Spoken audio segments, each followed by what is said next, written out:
Welcome to the Windows Club. I am Karan and I'm here with a video to explain the procedure to create a desktop shortcut on Windows 10. Now, the first question isn't where we create the shortcut, but it's where do we find the program files at the first place. So, click on C drive, program files, check for the software. Let's say it's Adobe Photoshop for me, so I'll open the Adobe folder. Then right click on Photoshop, select send to desktop, create shortcut. You can take a screenshot of this, and as soon as you click on it, you'll get a shortcut on the desktop. As easy as it is.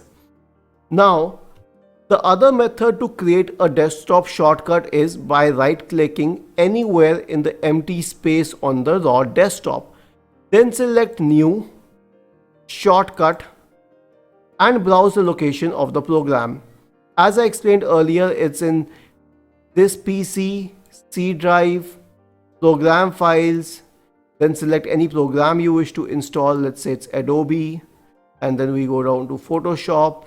OK, next, finish, and here we have the shortcut. Isn't it easy? If you have any doubts, please go to the original article on the Windows Club, scroll down to the comment section and write your query.